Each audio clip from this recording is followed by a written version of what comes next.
ఇప్పుడు శాకాహారులు కూడా ఏ కూరగాయలు తింటే ఎక్కువ బలము, ఏది తింటే తక్కువ బలము అనేది మనం ఇప్పుడు మాట్లాడుకున్నాం.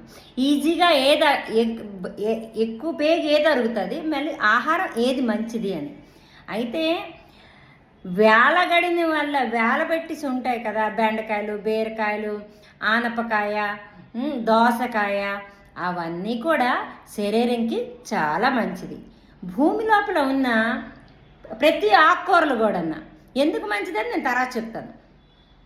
మరి కందమాడము, బంగాళదుంపలు, అన్ని రకాల కందలు ఏవైతే ఉన్నాయో నాన్ వెజ్ మీద ఇవి మంచిది. కానీ ఆకుకూరలు ఏలబట్టిన దాని మీద మాత్రం ఏవి ఈ ఒక్క భూమిలో పాతిన అంత మంచిది కాదు ఈ రెండిటికి కంపేర్ చేస్తే. ఎందుకు అనేది, భూమి లోపల పాతి ఉంది దానికి గాలి వెలదు, సూర్యరశ్మి డైరెక్ట్గా పడదు, ఫంగస్లు వచ్చే అవకాశాలు ఉంటాయి. ఏదైతే ఆకుకూరలు ఉంటుందో ఆక్సిజన్ వెంటనే తీసుకుంటుంది. మరి ఏలబడిన కూరగాయలు అన్నిటికి కూడా డైరెక్ట్గా ఆక్సిజన్ పడుతుంది, సూర్యరశ్మి పడుతుంది, గాలి పడుతుంది. అప్పుడు భూమి లోపల ఉన్నదానికి ఏమవుతుంది, ఈ ఆకుల్లో నుంచి వెళ్ళి వేరుల్లో నుంచి వెళ్ళి ఆటికి వెళ్తుంది, చేరుతుంది. మీకు అర్థమైందా?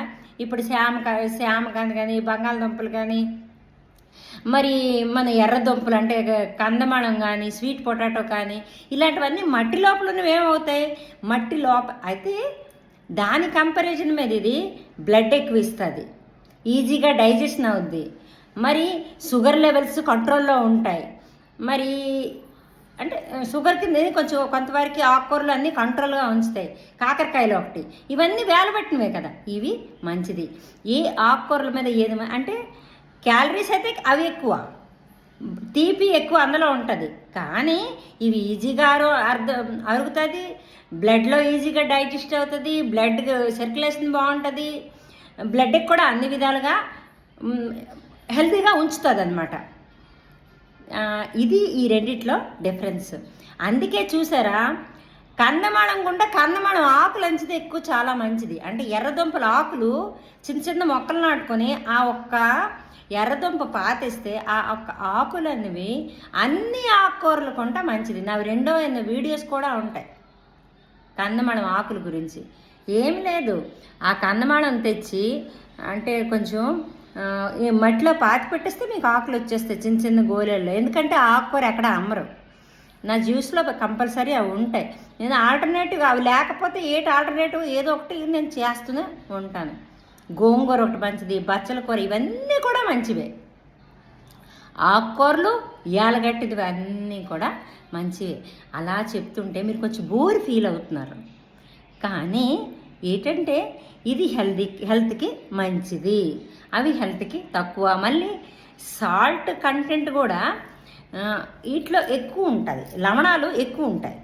అది మీరు కంపేర్ చేసి చూసుకోండి. చెప్పడంలో ఏమైనా తప్పులు ఉంటే మన్నించండి. నాకు తెలిసింది నేను ఇప్పుడు చెప్పాను. గూగుల్ సెర్చ్ చేసి విత్ కారణాలతో పెడితే, అనాలిసిస్తో పెడితే మీరు ఎవ్వరు అంత ఇంట్రెస్ట్గా చూడట్లేదు. అవి అనాలిసిస్గా అయినా మీరు చూడట్లేదని నేను ఆపట్లేదు, నాకు వీలైనంత వరకు నేను పెడతాను. కానీ ఒక్కసారి మైండ్లో ఉంచుకోండి, వేలబడినవి పుల్ల గుమ్మడి పండు, ఏంటి బీరకాయలు, దోసకాయలు, దోసకాయలు, బెండకాయలు, ఇవన్నీ ఏలగట్టిన వల్ల కూడా బయటికి ఉన్నవన్నీ కూడా భూమిలో పాతి పెట్టినకుంటా మంచి ఆహారపు ఉపయోగాలు ఇస్తాయి. చెప్పిన దాంట్లో తప్పులుంటే మన్నించండి. మళ్ళీ మీ ముందుకు మరో వీడియోతో వస్తా.